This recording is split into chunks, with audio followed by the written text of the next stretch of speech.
Hi. So I promised to tell you how cybercriminals make money and what you can do about those issues. How I got to this area, it was a long time ago. It was over 10 years ago when I first started researching cybercrime and got interested in this topic. And how it happened was that I was doing a lot of security consultations. And during those consultations, these consultations are quite boring. It's a security issue, and people tend to get bored when you speak about security. And they started asking me provocative questions about cybercrime. And then one of the questions was that what makes cybercrime so special or so different from other crimes, and it got so typical question to answer and explaining. And what I used to do is I used to give them a joke that cybercrime is nothing special. It's business as usual. Just don't pay taxes. Today I'm Chief Information Security Officer at the Estonian Tax and Customs Board, and today I don't dare to make this joke again. But about cybercrime and cybercriminals, what I realized through those discussions that I had and explaining organizations why they get targeted was one thing that, of course, we have different type of cybercriminals and cyber ventures. We have script kiddies and we have those who actually make those hate crimes. We have apps, advanced persistent threats, but there is one very special type of crime, and there is something that we should talk about more to understand why we actually get targeted and why we get targeted in a really professional way. So the issue is that those criminals, they are professionals, and not just professionals. Crime is a business. Crime is a professional business. It has all the elements what we see today in our own organizations. It has market, suppliers, vendors, and when we think about what makes cybercrime crime, then it's quite thin line between legitimate business and criminal business. The only thing what makes crime a crime is actually a legislation. There is somewhere written that you're not allowed to do something. And what you're not allowed to do in Estonia or in Poland or in United States, you might be allowed to do in some not businesses and in some other countries. If your country or your region doesn't allow some acts or actions, then there are other countries. And who are those who say what you can and can't do? This is again another issue, something what we call if you have this power to address issues. So when it's look at crime as a business, then it's of course not just if you have paid the taxes or not. It's also about the region where you make the crime. And the cybercrime as such, it goes interesting. Where does the cybercrime actually happen? It's we can take official definition, what says what cybercrime is. We can go on standards and so on to define cybercrime. We can look the legislation and define what we can do and what we can't do, what is considered to be crime and what is not considered to be crime. But when we go very broad with those issues and understand that this is something that happens not just in the cyberspace, this is something that happens everywhere.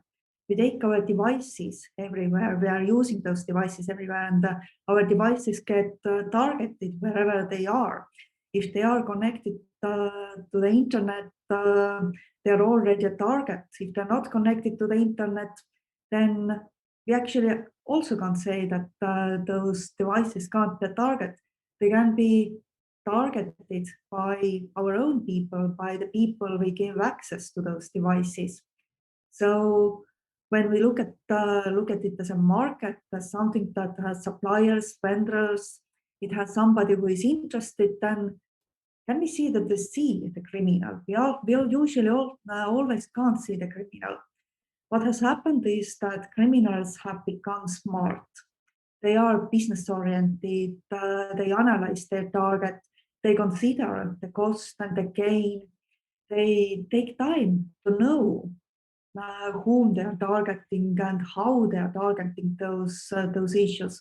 For them, the understanding that patience is a virtue is something that gives them an advantage. It's not always about acting on the first possible moment they got a good idea, or on the first possible moment when they realize that there is a known vulnerability.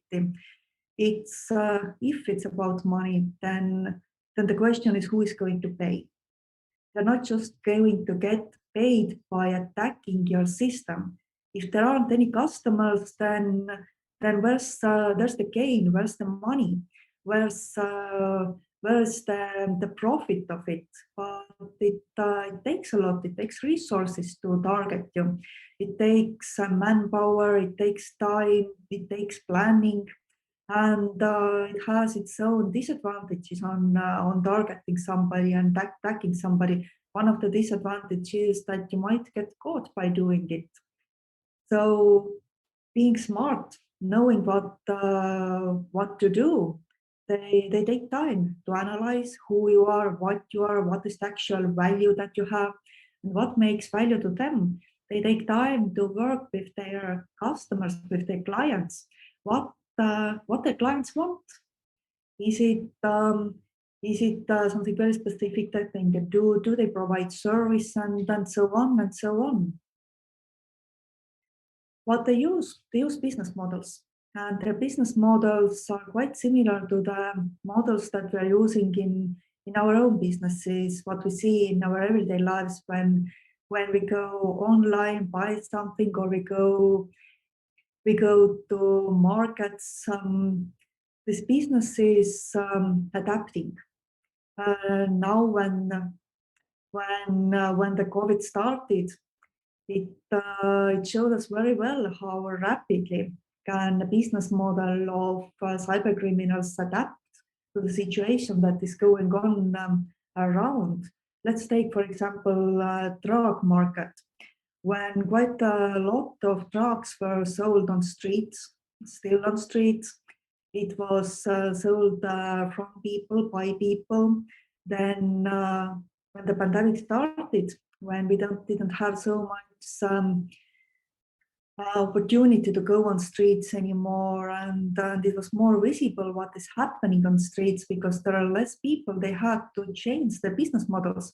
And what they did, they changed how they sell drugs, as well as they changed what is actually their model. What are they doing? Should they continue with their old markets, or should they adapt some new markets? And one of the trends that we saw was that the price of the crime went quite rapidly up.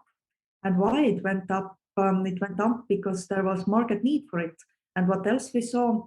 It started to boom, and then there were sales for the crime. The prices went down, and those who started buying those products were those who had maybe never used those products before. It was made so easy to attack somebody. What else happened?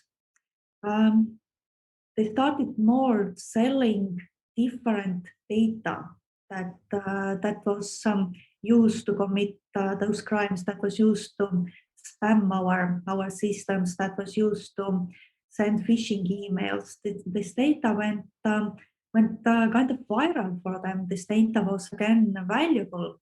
And this is something that was again started targeting. If there's a market value for something, then there's point to target it.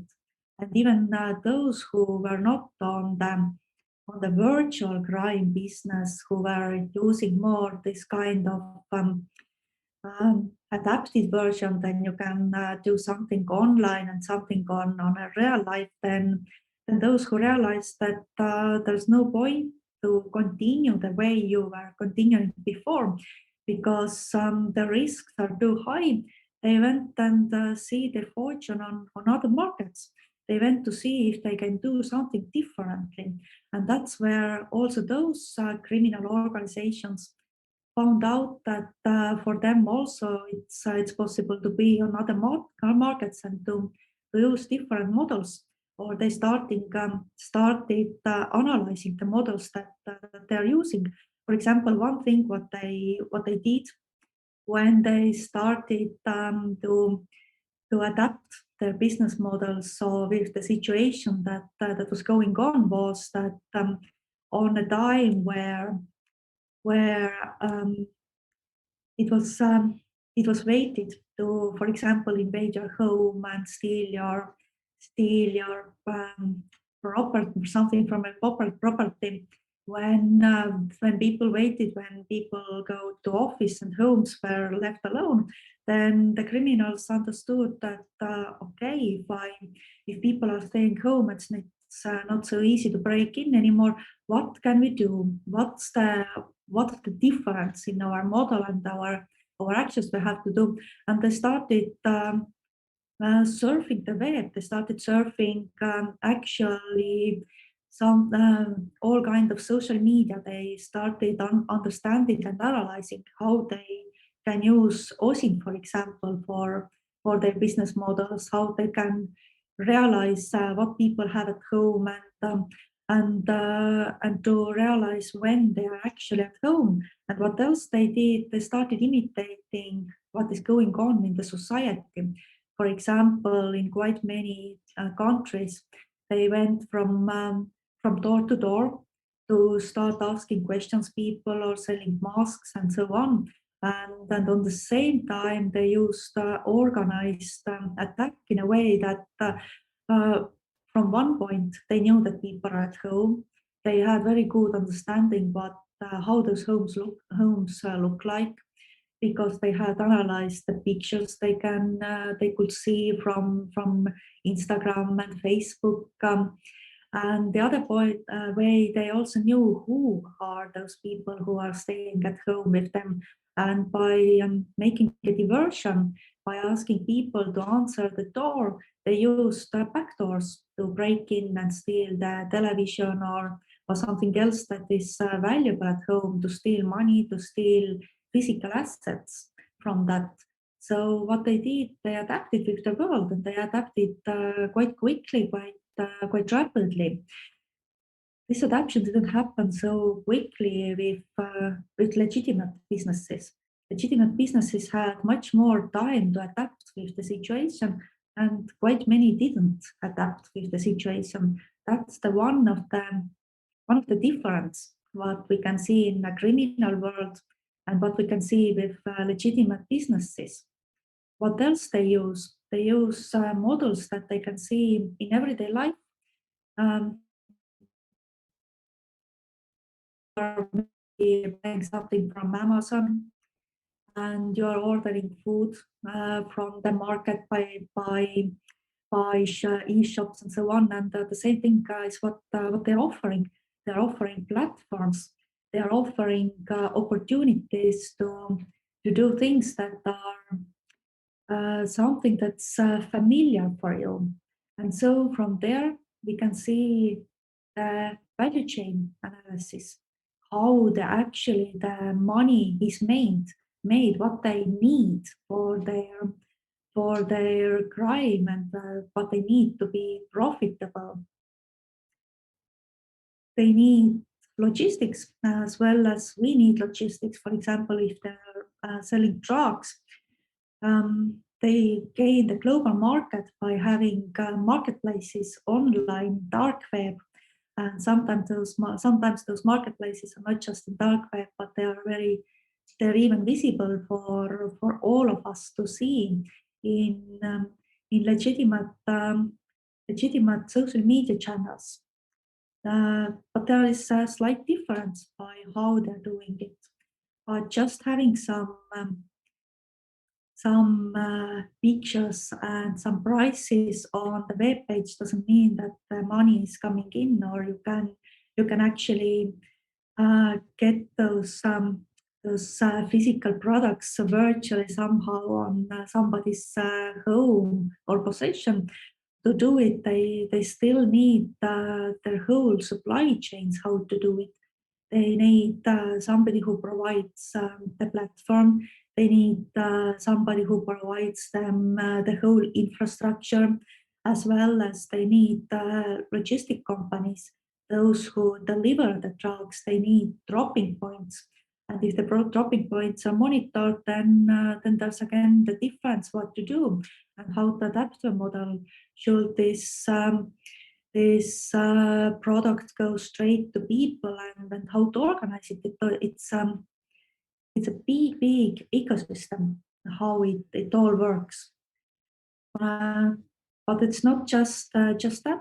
We can also talk about virtual products and virtual ecosystem. For example, if we talk about crimeware, then again, it needs infrastructure, it needs customers, it needs support, and it needs skills how to do it. And it needs good design for the crimeware so that you can not just sell it to those who are technically well prepared to use it, but also those who are not so technical people and who are just beginning in the beginning of their own ventures. So what it means that there are different type of services and products on the market.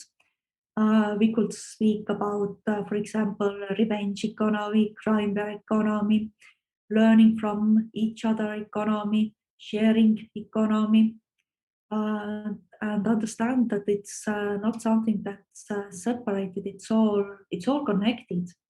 One thing supports another thing, and what we don't realize quite often is that it's not just crime that supports crime.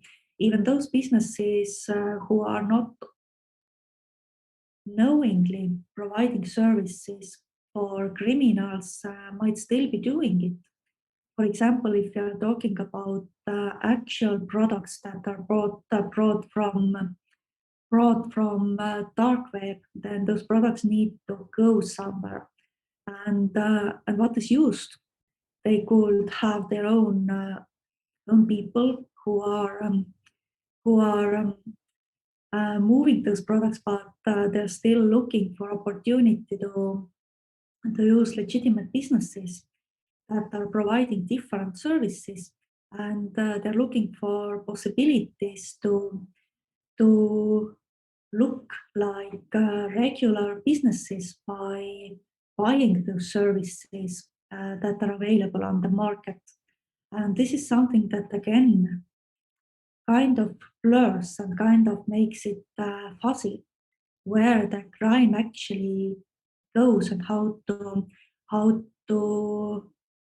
start saying what is and what isn't. The idea behind quite many of those services, what they provide is that they need to know the risks. They need to know how to manage the risks and how to optimize what they do. And from there comes support from each other, learning from each other, who did what, how they did, but also learning from what others do outside this world.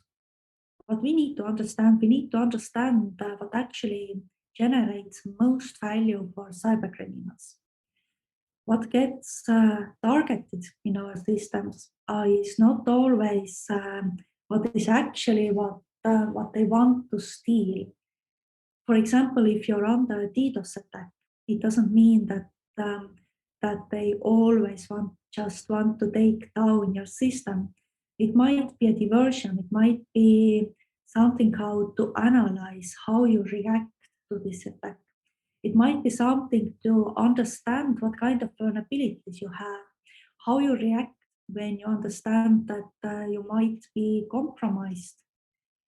And And from there, they get very good insight what they should do and how they should continue with their ventures, what they do. So for them, the questions is about security analytics, about identity, about vulnerabilities, about the data they could access from the system, but as well how to actually get this value, what they get from you, to the market, and what they need to attack. The attacks might be different. Some of the attacks are very targeted. It means that it doesn't matter much how much it's going to cost for them to attack you. Uh, this attack might be pre-planned for quite a long time. The planning phase might even be before the actual attack happens or the actual stealing happens. It might go from months to even years.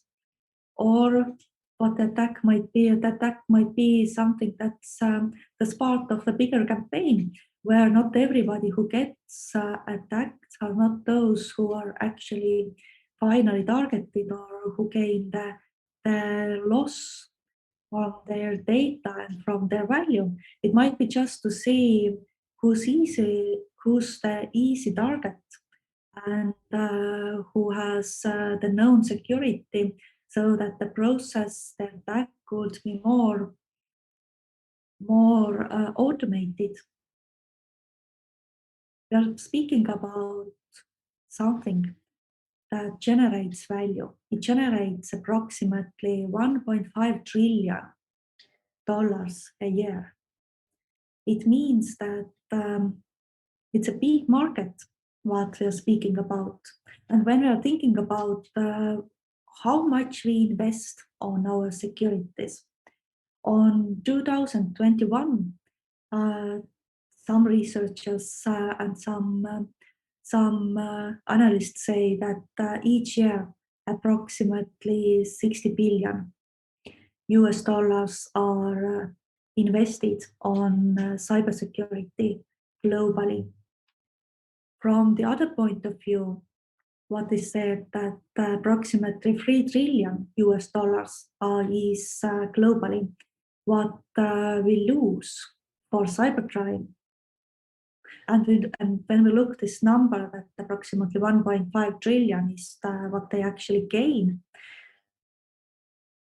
we can't say that we can compare those numbers. We can't compare those numbers because it's not comparable.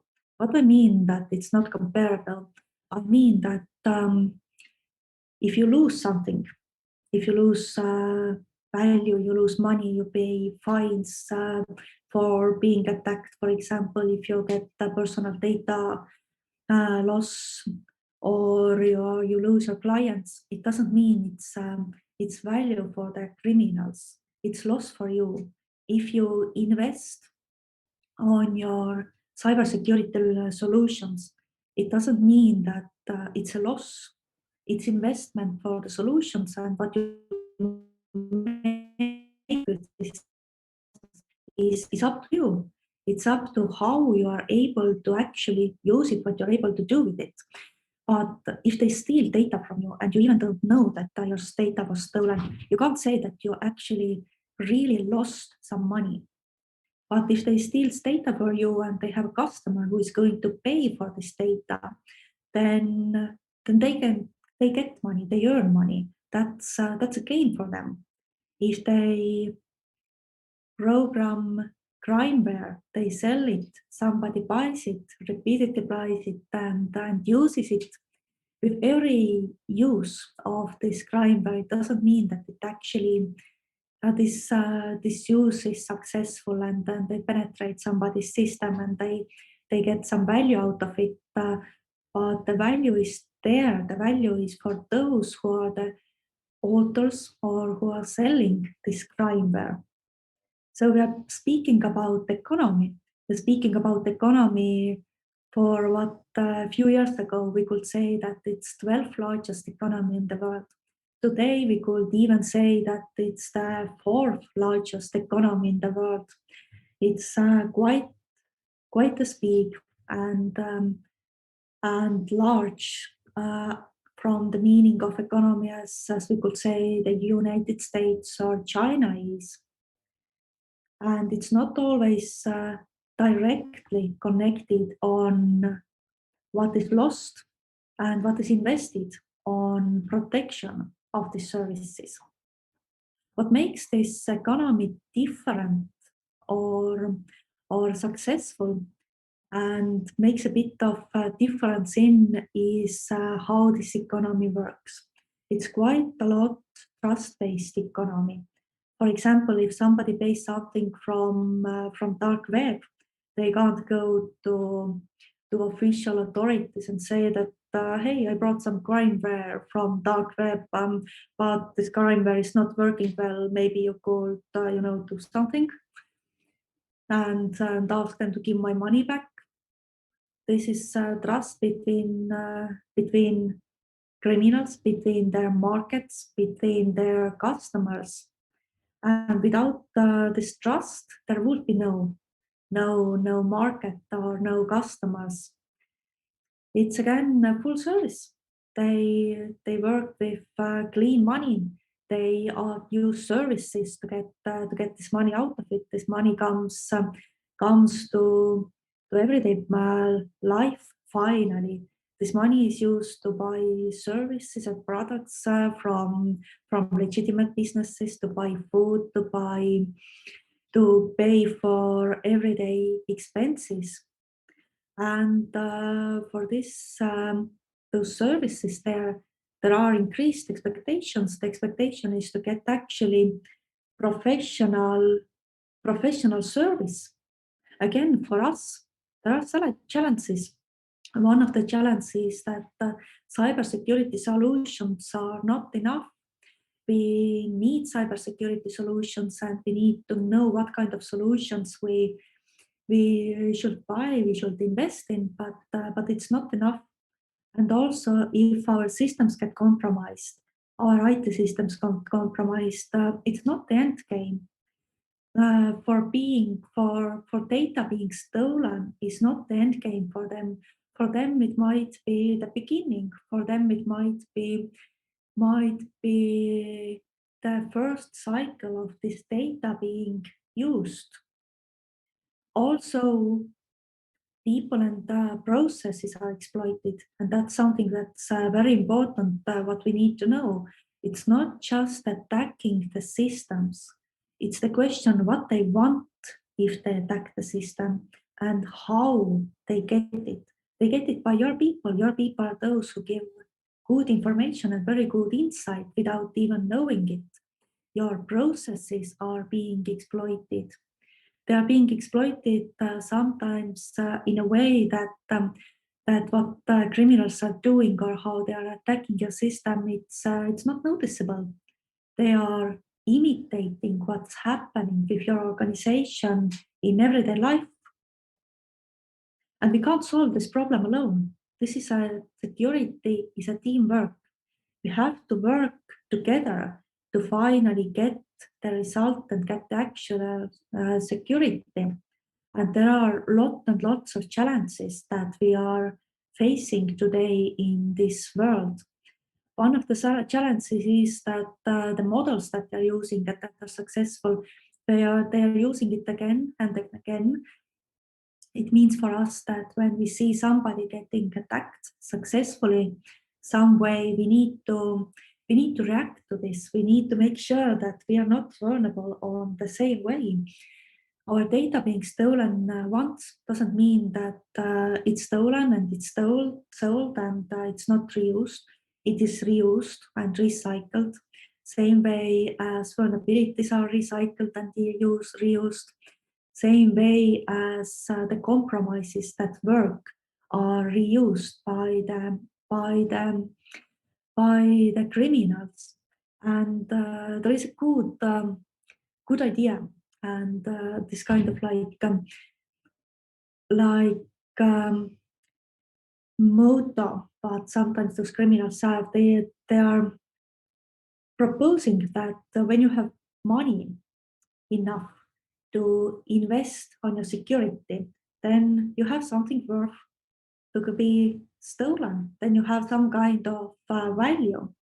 And also, if you have money enough to invest in your security, then it also means that it's you have enough to pay for ransom. And so the security as such is quite an illusion. From one point of view, when your systems get scanned, you see that they see that you're using you have thought through your security, using good and professional solutions. From the other point of view, those who provide you those solutions are also under attack. Their customers are valuable information. This is something that is worth stealing because when you know that those companies or organizations are able to pay 1,100 for a security solution, then it means also that they have enough to pay for the ransom or to pay for being extorted. What makes organizations easy targets is that they are very egocentric on their value estimation and on planning security measures. When I was consulting one university, and I asked what is their value, what they need to protect, what actually is they're protecting, and what's it worth. They said that their study information system is their most protected value because all their data is in their study information system, all the students, their grades, and so on and so on and so on. And when I asked them, what would criminals do with this data? They didn't have me any good answers. But what actually was the best and biggest value of this university was the research they were doing for different medical companies. That was the actual value, and that was actually what was targeted in their systems. What else makes targeting and attacking organizations quite easy is that people in organizations seem to see security as inconvenience. And with quite many CISOs I have been talking to, they have been telling me that it takes a lot of time and energy to say why we have rules, why we have procedures, why we need to follow those things. Is that people and organizations don't realize that there is point of having those rules. And what they say is that if I can't do everything, if I can't put my data everywhere I need, if I can't use all the applications what I like, then it's an inconvenient to work. But it means also that the more you leave open, the more easier is to target you, the more easier is to attack you. So what you need to know and what you need to map in your organizations, you need to know how to increase, how to make sure that you're not the first target if there are 10 companies in the market to attack and who could provide them the same value, then how to make sure that you're not the first one in it. What you can do and what you should do, you should get management involved because from them comes funding, from them comes the umbrella view. They need to understand what you tell them. You actually need to talk to them in their own language. You need to plan together how to protect the systems, how to get this message to everybody in your organization. And you need to be systematic about it. You need to get them involved today and tomorrow and also the day after that. And holistic solutions are what actually work on it. So know your organization, know your teams, know your cultures, know your security program, bring forth the change and keep up the transformation what you do. You can start by mapping the values, do the reality check. Are you actually doing things like you do? what kind of services you have, what value those services gives, what you know and what you don't know about your organization. Also map your team and culture. What are the main issues where people make mistakes? What are their needs? How they act, how they react, what they tell you and what they don't tell you. And by bringing forth the changes, how you actually make your organization secure. You need to understand where you are today. Your system doesn't have to be absolutely secure because we all know there isn't any absolute security, but you need to know what can be targeted, what is easily targeted, where your data is, and what's the value of your data. Also, how you do what you do. And by keeping up the information, others as criminals adapt. If the environment changes, it's time for you to change. If there are new vulnerabilities, you need to know how those vulnerabilities work and what it means to you. And also, don't be alone on what you do. Ask help from experts. You have somebody to talk about your issues and your expectations and your needs and ask from your partners how they're doing things. Hire external experts to help you out with those issues. And very simply, this is how you keep your organization safe. Know what you do, know where your data is, know the people you work in, know the solutions you have, and also know what others do and how they do it, and know what's value that is targeted in your organization. Thank you for listening, and now I give stage back to the organizers.